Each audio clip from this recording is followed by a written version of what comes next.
2 of Coffee Chats, where I share my thoughts and lessons I've picked up in life, and hopefully they may be useful for you too. In the first episode, I talked about the reasons why I left finance after 7 years, and I'm so grateful for the love and support that you sent my way.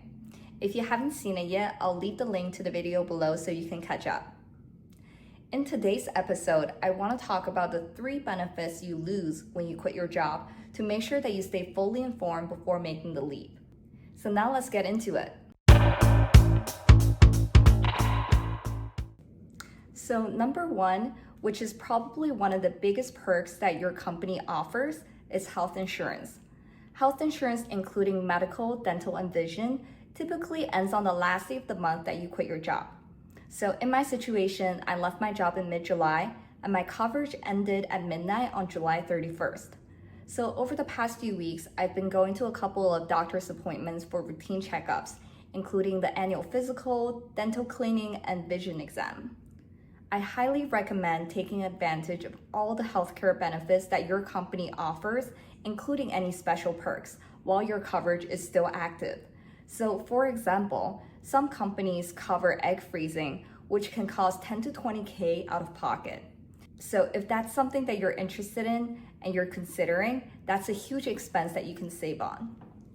So what happens after your coverage ends? Well, you've got a few options. Option number 1, you can choose COBRA continuation coverage. The federal law requires that most group health plans give employees and their families the option to continue healthcare coverage for up to 18 months after leaving a job. The catch?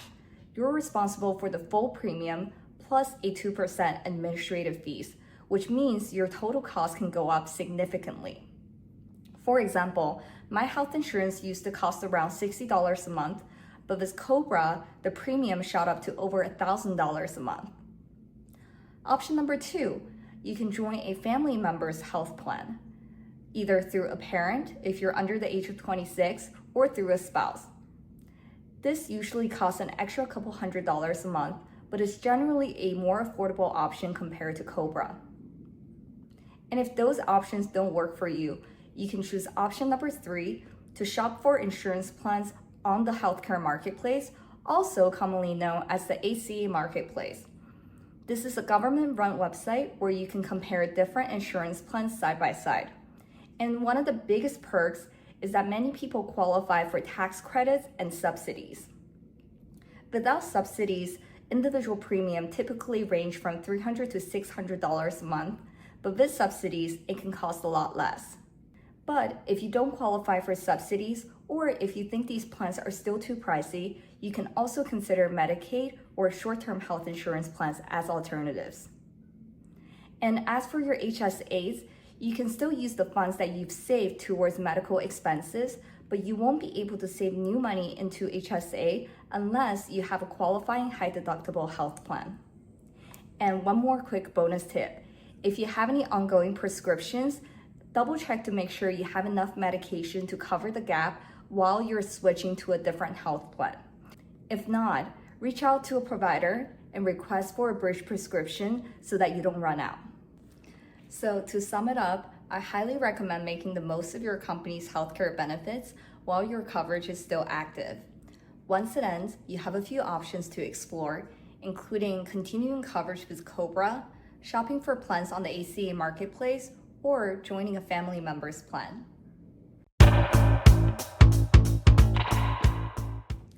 So let's talk about what happens to your 401k after you leave your job. You keep the money that you've contributed into your 401k, plus any employer matches that have fully vested. If you weren't fully vested, you may lose a portion of the contribution matches from your employer. So for example, since I left my company before the calendar year end, I am no longer eligible to receive contribution matches from my old company. And for the portion that I did receive, a vesting schedule applies. It will depend on your company's policies. For mine, it was 50% after 2 years and 100% after 3 years. And also remember, once you quit your job, you will no longer be able to contribute new money into your 401k. So you have a few options for what to do next. Option number 1, you can leave it where it is. Some people choose to leave their 401k in their old employer's plan if it allows for it. In this situation, you may have to pay some record-keeping fee and investment management fees, which is usually a small percentage of your account balance, typically from 0.3 to 1%. And option number 2, you can cash it out. Now, this is not recommended because you will face taxes and penalties if you're under the age of 59 and a half. Option number 3, you can roll it into your new employer's 401k. And option number 4, which is the one that I went with, I rolled my 401k into a rollover IRA. This allows me to reduce costs and also have more control over the investment decisions. And it's also good to know that rolling over into an IRA is not a taxable event.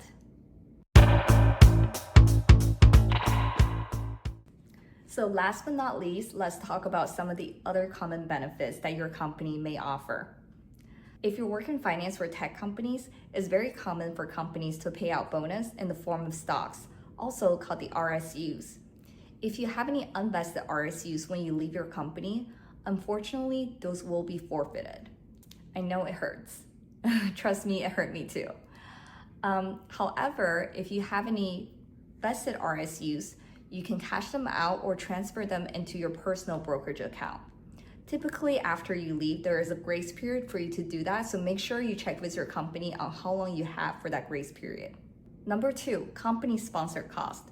Things like tuition reimbursement, sign-on bonuses, visa or green card application fees may be subject to a clawback. It depends on the clawback agreement that you signed with your company and how long it has been since those expenses have been incurred. In some situations, you may have to pay the full amount or a portion of the cost back to your company when you leave. Number 3, transit commuter card. Typically, after you leave your company, you have 90 days to use up the remaining balance on your transit commuter card. What you can do is to use that and purchase a transit card with your local operator, like the MTA in New York, so that money doesn't go to waste. Thank you guys for hanging out with me during episode 2 of Coffee Chats. I hope that gave you a clear picture of what happens to your benefits when you leave your job. If you found it helpful, please don't forget to like, subscribe, or leave a comment below if you have any questions or topics you want me to cover next. I'll see you guys next time. Until then, take care and enjoy your coffee.